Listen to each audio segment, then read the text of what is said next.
Hi everybody, it's Ms Sawtelle, here to read you one of my all-time favorite stories called The Red Balloon by A. Maurice.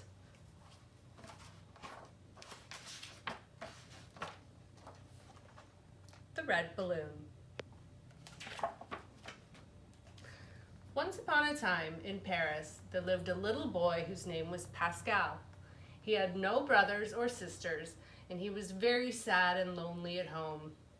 Once he brought home a lost cat, and sometime later a stray puppy. But his mother said animals brought dirt into the house, and so Pascal was soon alone again in his mother's clean, well-kept rooms. Then one day, on his way to school, he caught sight of a fine red balloon tied to a street lamp. Pascal laid his school book on the ground. He climbed up the lamppost, untied the balloon, and ran off to the bus stop with it.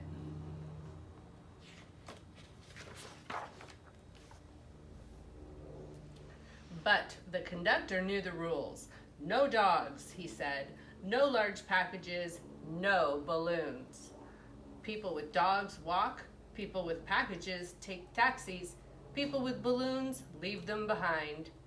Pascal did not want to leave his balloon behind, so the conductor rang the signal bell and the bus went on without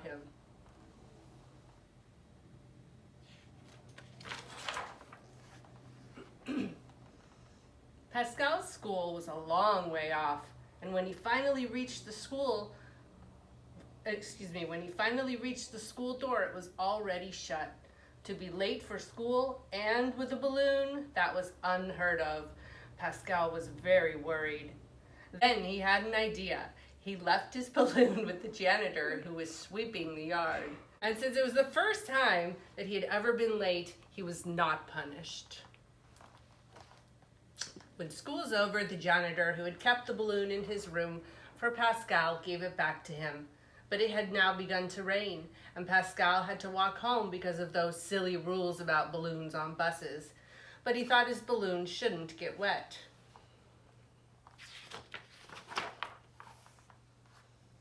There was an old gentleman just going by, and Pascal asked him whether he and the balloon could take shelter under his umbrella. So from one umbrella to another, Pascal made his way home. His mother was glad to see him finally come home, but since she'd been very worried, she was angry when she found out that it was a balloon that had made Pascal late. She took the balloon, opened the window, and threw it out. Now, usually when you let a balloon go, it flies away. But Pascal's balloon stayed outside the window, and the two of them looked at each other through the glass. Pascal was surprised that his balloon hadn't flown away, but not really as surprised as all that. Friends will do all kinds of things for you, and if the friend happens to be a balloon, it doesn't fly away. So Pascal opened his window quietly and took his balloon back inside and hid it in his room.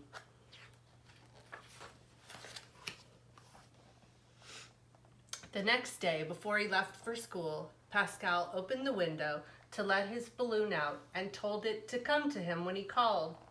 Then he picked up his school bag, kissed his mother goodbye, and went downstairs. When he reached the street, he called out, "Balloon, balloon!" and the balloon came flying down to him. Then it began to follow Pascal without being led by a string, just as if it were a dog following its master.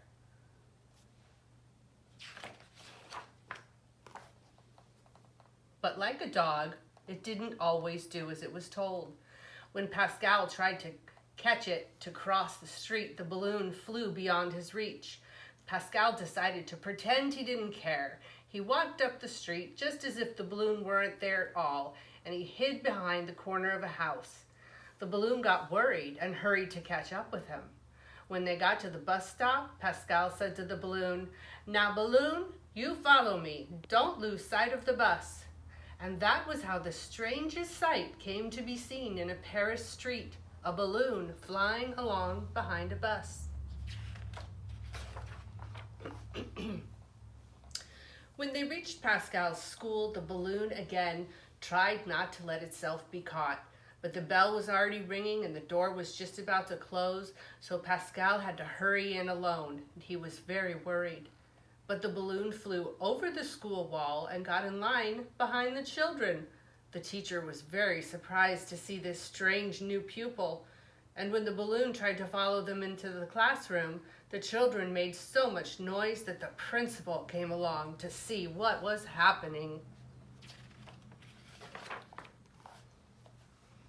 The principal tried to catch the balloon to put it out the door, but he couldn't.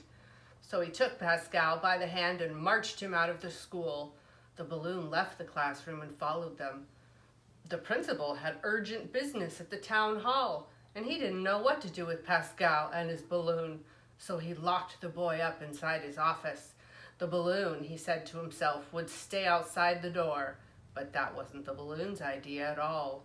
When it saw that the principal had put the key in his pocket, it sailed along behind him as he walked down the street. All the people knew the principal very well, and when they saw him walking past, followed by a balloon, they shook their heads and said, "The principal's playing a joke. It isn't right. A principal should be dignified. He shouldn't be playing like one of the boys in his school." The poor man tried very hard to catch the balloon, but he couldn't, so there was nothing for him to do but put up with it. Outside the town hall, the balloon stopped. It waited for him in the street, and when the principal went back to the school, the balloon was still behind him. The principal was only too glad to let Pascal out of his office and be rid of him and his balloon.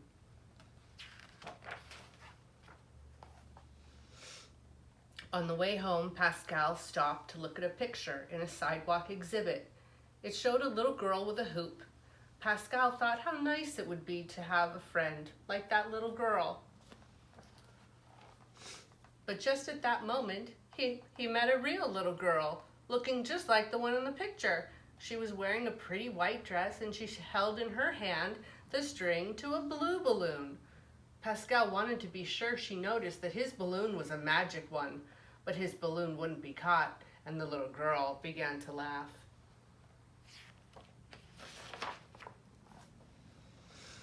Pascal was angry. "What's the use of having a trained balloon if it won't do what you want?" he said to himself. And at that very moment, some of the tough boys of the neighborhood came by. They tried to catch the balloon as it trailed along behind Pascal, but the balloon saw the danger. It flew to Pascal at once. He caught it and began to run, but more boys came to corner him from the other side. So Pascal let go of the balloon, which immediately rose high into the sky.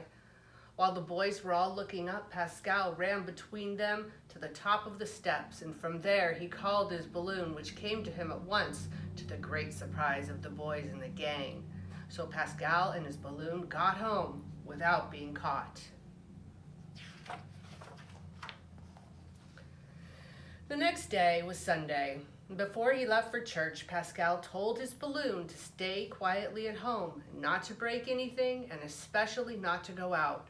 But the balloon did exactly as it pleased. Pascal and his mother were hardly seated in church when the balloon appeared and hung quietly in the air behind them.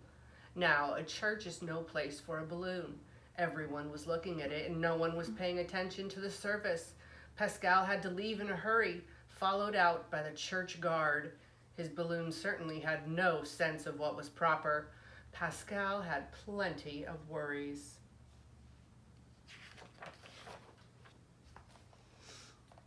All this worry had made him hungry, and as he still had his coin for the collection plate, he went into a bake shop for some cake. Before he went inside, he said to the balloon, "Now be good and wait for me, and don't go away."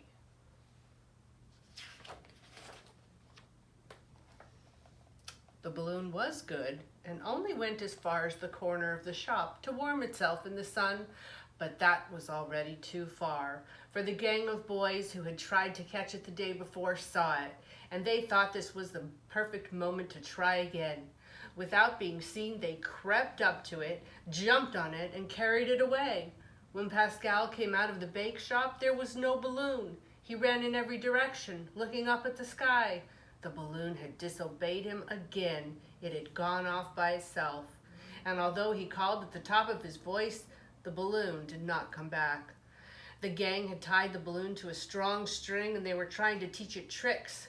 "We could show this magic balloon in a circus," one of them said. He shook a stick at the balloon. "Come here or I'll burst you," he shouted.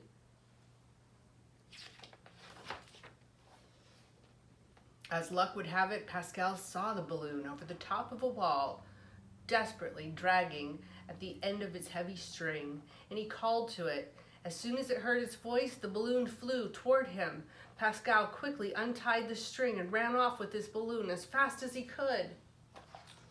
The boys raced after them. They made so much noise that everyone in the neighborhood stopped to watch the chase. It seemed as if Pascal had stolen the boys' balloon. Pascal thought, "I'll hide in the crowd," but a red balloon can be seen anywhere, even in a crowd. Pascal ran through narrow alleys trying to lose the gang of boys. At one point, the boys didn't know whether Pascal had turned left or right, so they split up into several groups. For a minute, Pascal thought he had escaped them and he looked around for a place to rest. But as he rounded a corner, he bumped right into one of the gang. He ran back the way he had come, but there were more boys there. He was desperate. He ran up a side street which led to an empty lot. He thought he'd be safe there, but suddenly boys appeared from every direction, and Pascal was surrounded.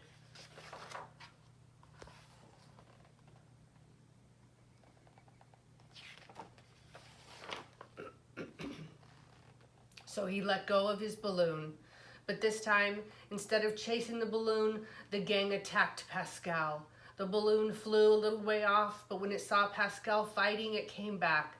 The boys began throwing stones at the balloon. "Fly away, balloon, fly away," Pascal cried, but the balloon would not leave his friend. And then one of the stones hit the balloon, and it burst.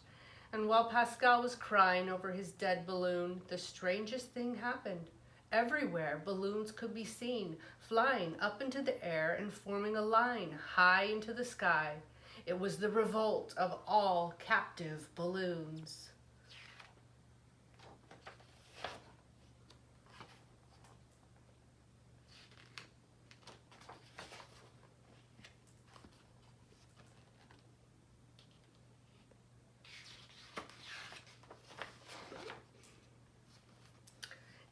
And all the balloons of Paris came down to Pascal, dancing around him, twisting their strings into one strong one and lifting him up into the sky.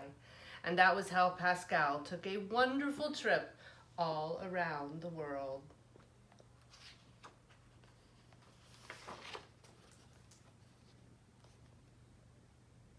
And that's the end of the story. I hope you enjoyed listening. See you soon.